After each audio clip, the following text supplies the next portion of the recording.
베드로전서 1장과 2장은 택함받은 사람에 대해서 하나님 말씀을 믿고 또 예수님을 믿는 사람이라고 알려주셨습니다. 오늘 읽은 3장에서는 택함받은 사람이 형제를 사랑하라 이렇게 말씀하셨죠. 여기서 형제는 아델포이라고 하며 신약에서는 남녀 신자 모두를 포함하는 교회 공동체의 용어였습니다. 따라서 형제나 자매는 모두 믿음의 사람들이고 범위를 좁히면 함께하는 교우들을 사랑하라는 의미입니다. 그러면 베드로전서 3장에서 전하는 형제 사랑의 의미가 무엇입니까? 무엇이 형제를 사랑하는 것입니까? 오늘 말씀을 통해 세 가지를 살펴보기를 원합니다. 먼저 형제를 사랑하라는 의미는 불쌍히 여기라. 불쌍히 여기라.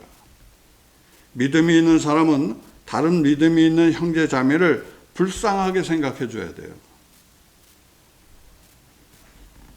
사실 모든 사람은 다 불쌍하죠.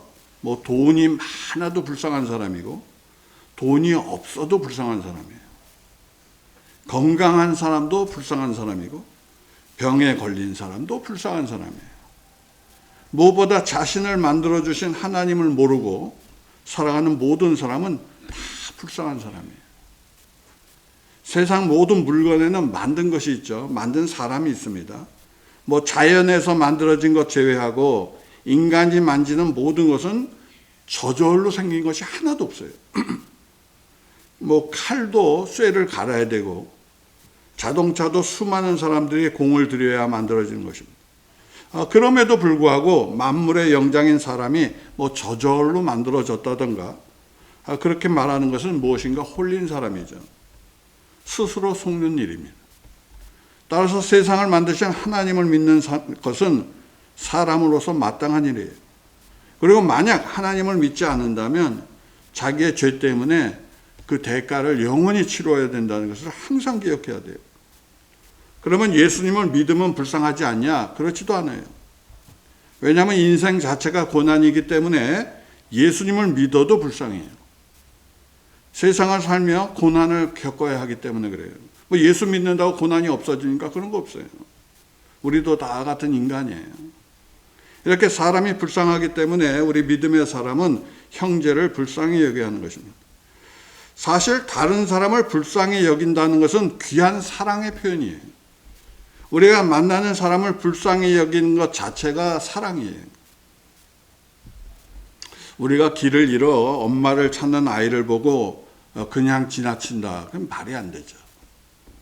우리 마음에 그런 사람을 불쌍히 여기는 그런 마음이 있기 때문에 그런 거예요. 우리가 길을 가다가 사람이 쓰러지면 그를 위해 적어도 전화를 해주거나 911을 전화해야 될 거 아니겠습니까? 대부분의 사람은 그런 불쌍할 마음을 가지고 살아가고 있어요. 구약에 보면 요셉의 이야기는 자기의 형제들을 불쌍히 여긴 사람이죠. 용서해 줬던 대표적인 사례인데 생각해 보십시오. 형들이 자신을 돈 주고 팔았죠. 그래서 감옥에서 13년을 살았어요. 아무리 형제가 아니지만 그런 사람을 원수라고 하는 거예요. 근데 요셉은 그런 형들을 용서했죠. 그 이유가 뭐냐? 불쌍히 여겨서 그런 거예요. 형들이 자기를 미워해서 팔았지만 시간이 지나고 나서 보니까 그런 형들도 불쌍한 사람임을 깨닫게 된 거죠. 그래서 용서해 준 거예요. 용서하는 마음은 불쌍한 마음을 품어야 용서해 주는 거예요. 예수님께서 사마리아인의 비유를 말씀하실 때 여리고로 가던 사람이 강도를 만나 피를 흘리며 죽게 되었다 그래요. 그때 제사장이 지나가고 레위인이 지나갔어요. 다 하나님 섬긴다고 하는 사람들 아닙니까?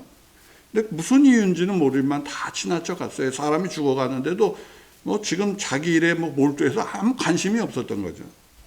근데 그렇게 유대인들이 미워하던 사마리아 사람이 그 강도를 만난 사람을 불쌍히 여겼죠. 그를 나귀에 태워 주막에 데려다가 고쳐주었죠. 쉬게 했죠. 치료비와 숙박비를 지불해 줬죠. 그가 그렇게 한 것은 강도 만난 사람을 불쌍히 여겼기 때문에 그렇게 한 거예요. 그래서 하나님 믿는 사람은 가장 기본의 마음이 사람을 불쌍히 여겨야 돼요. 인도의 콜카타라고 하는 곳에 가면 사랑의 선교회라고 하는 것이 있는데 그것은 마더 테레사라고 하는 분이 병자, 고아, 노인들, 죽어가는 사람들을 위해 섬기는 단체죠. 마더 테레사가 이런 일을 한 것은 형제와 자매를 사랑하는 마음 때문에 한 거예요. 우리 주위에 홈리스 사역을 하거나 가난한 자들을 위해 목회를 하는 그런 분들도 계시죠. 그 일은 사람을 불쌍히 여기기 때문에 해야 되는 거예요. 만약에 그런 마음이 없는데 그 일을 했다? 그건 가짜예요. 이 모든 게 형제 사랑이거든요. 하나님이 우리에게 말씀했습니다. 형제를 사랑하라. 따라서 우리는 형제 자매들을 불쌍히 여겨야 할 줄로 믿습니다. 긍휼을 베풀어 줘야 돼요. 목마른 사람에게 물 한 모금이라도 나누는 사랑의 마음이 있어야 돼요. 배고픈 사람에게 빵을 나누는 사랑이 있어야 되는 거예요. 성경에 사랑의 하나님께서 무자비하게 나오는 장면들이 여러 차례 나오죠. 노아의 홍수가 그러하고 소돔과 고모라를 불로 심판한 것도 그러합니다. 가나안 땅에 살던 이방 민족들을 어린 아기부터 다 죽여버리라고 하나님이 그러셨어요. 이런 명령은 마치 무자비한 듯이 보여요. 그런데 이런 하나님의 모습은 죄에 대한 심판이 얼마나 무서운가를 가르쳐 주신 것뿐이에요. 우리 하나님은 죄를 절대 넘어가는 분이 아니에요. 어떤 면에서 하나님께서 너무 무자비하시다고 생각할 수 있지만 그분이 보시는 죄에 대한 심판의 모습을 우리는 기억해야 하는 거예요. 여러분, 이것이 없이는 반드시 그 사람은 세상을 대충 살다 지옥 가게 돼 있어요. 다. 하나님이 얼마나 무서운지를 깨달아야 돼요. 그분은 일단 여러분이 죽으면 그때부터는 아무 상관을 느끼지 않아요. 여러분이 이 세상에 있는 동안은 그분이 불쌍히 여러분을 대하지만 여러분이 일단 죽으면 그분은 여러분과 아무 관련이 없어요. 그때부터는. 만약 우리가 죄를 지고 용서함 없이 죽는다면 우리는 죽음 후에 영원한 형벌을 당연히 받게 될 것밖에 없어요. 우리한테는. 그래서 항상 기억해야 돼요. 무엇보다 하나님께서 죄를 미워하시지만 죄인을 불쌍히 여긴다는 사실을 기억해야 돼요.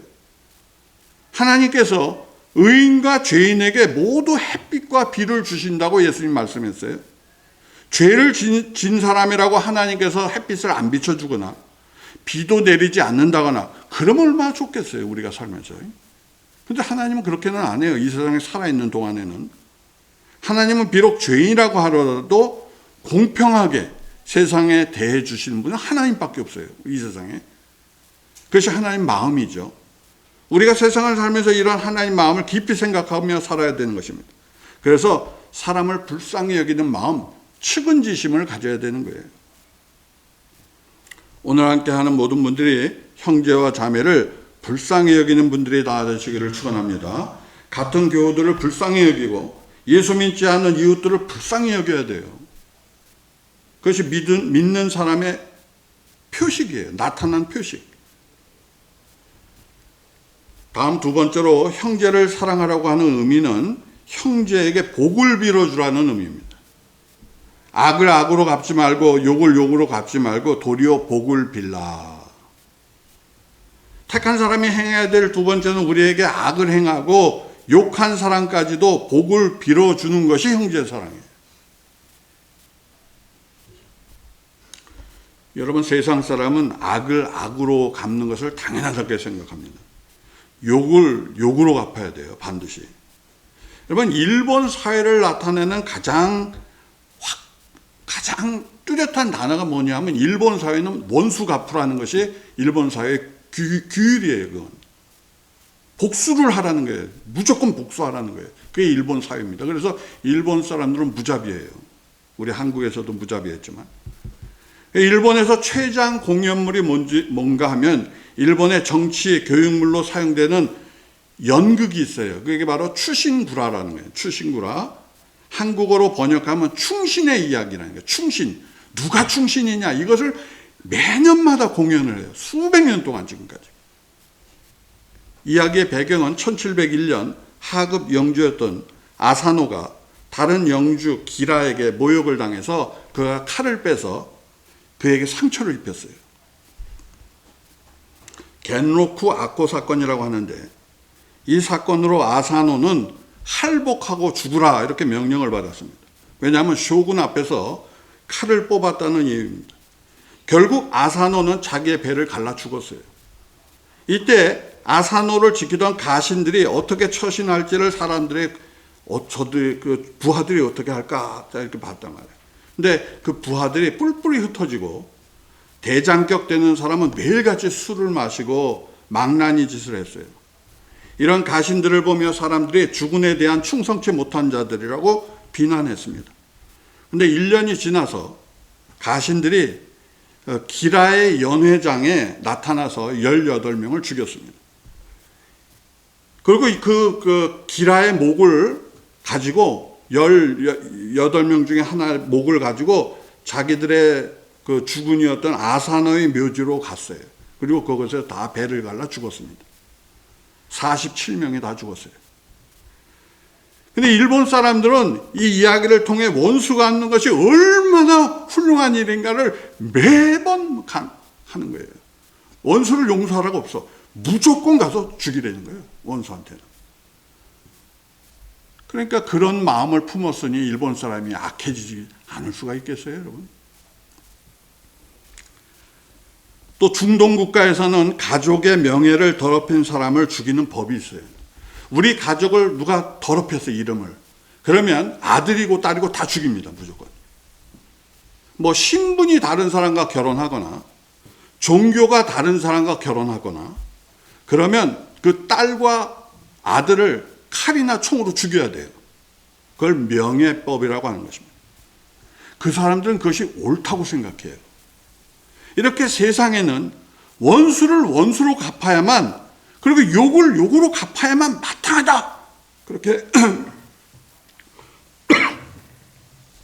믿고 살아가는 것입니다. 근데 성경은 원수를 원수로 갚지 말라, 욕을 욕으로 갚지 말라 그렇게 하셨죠. 그런 것을 하나님께 맡기라 말씀하셨어요. 대신 그들을 위해 복을 빌어주고 기도해 주라 하셨습니다. 그것이 믿는 사람의 태도라는 거예요. 성경에 보면 다윗이라고 하는 유명한 왕이 되기 전에 사울에게 쫓겨나기를 10년을 쫓겨다녔어요. 사울은 왕이 된 후 다윗을 죽이려고 혈안이 되었어요. 근데 그런 원수를 10년 동안 자기를 쫓아다니면서 죽이려고 했던 그 원수를 죽일 기회가 생겼어요. 다윗이 그 사울을 죽일 수 있는 기회가 생겼어요. 그러면 일반 사람 같으면 죽여 마땅하다. 근데 다윗은 그 사람을 죽이지 않고 그 옷자락을 베었을 뿐이에요. 다윗이 이렇게 행동한 이유는 하나님께서 기름을 부은 사람을 죽이는 부담감 때문에 그랬어요. 원수를 원수로 갖기보다 다윗은 하나님께 맡기는 선택을 했습니다. 결국 하나님께서는 마지막에 사울이 전쟁터에서 죽게 하셨죠. 그러니까 하나님이 원수를 대신 갚아주신 거예요. 욥은 어떠합니까? 욥의 친구들이 와서 뭐 처음에는 위로한답시고 그래도 7일이나 있었으면 일반 사람 그렇게 안 있어요. 아주 친한 사이니까 그 7일을 있는 거예요, 여러분. 근데 7일이 지나자마자 사람이 돌변하기 시작했어요. 친구가 돌아섰어요. 여러분, 아무리 가까운 사이도 여러분 뭐 하나에 딱 꽂히면 돌아서요, 그 사람이. 그래서 이 세상에 가까운 친구는 예수님밖에 없는 거예요. 그걸 잘 기억해야 돼요. 아니면 속아요. 사람은 반드시 속게 돼 있어요. 욥이 죄를 지어서 고통을 겪는다고 말했어요. 그 친구들이. 네가 왜 이렇게 고통을 당하냐? 죄 지어서 그렇다 그랬어요. 뭐라고 또 말했냐? 회개하지 않아서 그랬대요. 그 말은 맞는데 욥한테는 그때는 그 상황에서는 안 맞았어요. 그리고 어떤 사람은 뭐라고 말했냐면 욥이 지은 죄에 비해서 이 형벌이 약하다 그랬어요. 아니, 자식이 10명 죽고 있는 재산 다 날라가고 부인 도망치고 몸에 병 들었는데 그럼 도대체 어떡하라는 얘기요? 그게 하나님이 벌 더 적게 줬다고? 세상에 이런 사람이 있어요, 여러분. 여러분 같으면 어떡하겠어요, 그때? 위하는커녕 저주를 퍼붓어요. 친구라는 사람들이. 그러나 욥이 결국 병이 났고 모든 것이 회복되었을 때 그들을 용서해 주었어요. 욕을 욕으로 갚지 않았어요. 복을 베풀어 주었죠. 나에게 해를 끼치고 나를 모함하고 우리 가족에게 못된 짓을 한 사람을 복을 빌어준다? 이야, 이건 아니올시다예요, 여러분. 우리 힘으로 못해요. 우리는 원수를 갚으려고 하는 마음이 깊은 곳에 있어요. 그러나 성경은 복을 빌어주라, 브레싱 하라는 거예요. 남아프리카 대통령이 된 넬슨 만델라라고 하는 사람이 흑인들의 인권을 위해 싸웠고 그가 27년을 감옥에서 지냈어요. 그러다 1993년 남아메리카 최초 흑인 대통령이 된 만델라는 아파르세이드라고 하는 그런 정책을 했던 수괴들을 처벌하기보다 진실화해위원회를 구성해 국가적인 치유와 화해를 선도했습니다. 흉악한 인종차별 정책에 대한 복수가 아니라 용서와 화해로 응답한 사람이 만델라로 알려져 있습니다. 사랑하는 여러분, 원수를 갚으려 하지 마세요. 욕을 욕으로 갚으려 하지 마세요. 하나님께 맡기는 믿음의 사람들이 다 되시기를 축원합니다. 악을 선으로 갚으세요. 악한 자라도 용서하고 사랑을 베푸세요. 그것이 우리가 할 일이라고 성경은 말하고 있어요. 오늘 함께하는 모든 분들이 이런 형제 사랑을 실천하는 귀한 분들이 다 되시기를 축원합니다. 마지막으로 형제를 사랑하라는 의미는 형제에게 선을 행하고 화평을 구하라라고 하는 의미입니다. 본문에 선을 행하라는 말씀과 악한 말을 하지 말라는 것이 함께 나오죠. 왜냐하면 사람들이 악한 말을 많이 하기 때문에 그래요. 여러분, 다툼의 시작이 어디서 나옵니까? 말에서 시작하는 거예요. 대부분의 세상의 다툼은 거의 대부분이 말에서 시작해요. 사람은 다른 사람을 깔보고 얕보고 화를 내게 하면서 고소해하는 면이 있어요. 돌아서면 고소해요. 남이 잘못되면 앞에서 불쌍한 척하지만 뒤로 돌아서면 고소하게 생각합니다. 그게 사람이에요. 그래서 말로 험담하고 욕하는 것입니다. 만나면 욕해요, 남을 꼭. 그래서 사람은 남을 칭찬하지 않습니다. 대부분의 사람이 칭찬하는 짓마다 욕해야 재밌어요. 썩해야 서로도 그냥. 그 마음이 얼마나 악한지 몰라요. 하나님께서 우리의 이런 마음을 아시고 네 혀를 금하라 그랬어요. 금해라, 이거 아주 꼬매버려라 너다. 말이 말을 낳고 다툼을 낳고 심지어 말 한마디에 살인까지 벌어지는 것이 이 세상이에요. 이런 세상에 사는 우리에게 악한 말을 금하고 선을 베풀라 하신 것입니다. 사실 말을 해야 속도 시원하고 욕을 해서라도 분을 풀어야 하는데 선을 베풀라 하시니 참 어려운 얘기죠. 어려운 말씀이에요. 그러나 믿음의 사람은 악한 말을 원수 같기보다 선을 행하고 화평함을 택해야 돼요. 악한 말을 금해야 돼요. 왜냐하면 말이라고 하는 것은 돌고 돌아서 그 사람 귀에 들어가게 돼 있어요. 여러분이 아무리 아무한테도 얘기하지 말라고 말해도 그 얘기는 반드시 돌고 돌아서 그 사람한테 가게 돼요. 왜? 마귀가 이 세상의 주인이니까. 마귀가 그냥 놔두지 않아요, 여러분을. 그래서 우리는 우리 자신을 위해서 형제에게 선을 베풀어야 돼요. 여러분, 우리 자신을 위해 선을 베풀어야 돼요. 그게 진짜 이기는 거예요. 만약에 내가 악을 앞으로 갚으면 거기서 또다시 악이 또 생겨나요. 그 다음부터는. 민수기에 보면 모세의 권위에 대해 대적하는 일들이 많이 나오는데 민수기 12장에 보면 모세의 누나와 형인 미리암과 아론이 모세가 흑인 여자와 결혼을 하게 됐거든요. 첫 번째 부인이 아마 뭐 어떻게 된 거지. 그래서 그 여인과 결혼했더니 그냥 가족이라고 또 큰 소리 빵빵 치면서 말이지. 우리도 모세같이 하나님으로부터 계시를 받았는데 모세만 계시 받은 게 아닌데 그렇게 말을 딱 뱉었는데 하나님이 그걸 딱 들으셨어요. 그래서 어떻게 하셨느냐? 문둥병을 걸려버리게 했어요. 그때 아론은 대제사장이기 때문에 그냥 꼼짝 못하게 해주시고 그냥 미리암한테 그냥 확 부어버렸어요. 그랬더니 미리암이 문둥병이 막 온몸에 퍼지니까 깜짝 놀랐잖아요. 그래서 하나님께 용서해달라고 막. 그러니까 모세가 대신 기도해서 나을 거예요. 사람 여러분 말 조심해야 돼요. 아무 말이나 막 하다 그 자기 말로 뒤집혀져요. 그 다음부터 이제. 민수기 16장에 나오는 고라와 다단 일당이 모세를 대적한 일도 비슷한데, 자신들도 레위인이라네. 레위인. 자신들도 하나님의 백성이라는 거예요. 말이야 맞지. 왜 모세가 지도자냐 이 말이에요. 그래서 근데 왜 거기까지가 그래? 자신들도 레위인이야. 맞아. 자신들도 하나님의 백성이야. 다 맞는 얘기예요. 근데 왜 모세가 지도자냐? 그럼 모세가 하나님이 선택해서 한 거예요. 왜 그런 얘기를 해요 거기에? 그러니까 이제 그 다음부터 뭐가 떨어져요? 저주가 떨어졌잖아.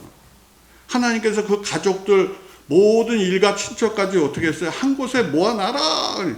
그 광야에서 한 곳에 쭉 모였어. 그때 땅이 쑥 꺼지면서 쑥 하고 땅 속으로 다 들어가 버렸어. 다 죽었어요. 몽땅 다. 수백 명이. 말 한번 잘못하니까 몸 가족이고 뭐고 다 죽어버렸어. 한꺼번에. 믿음의 사람은 다른 사람에게 선을 행해야 돼요.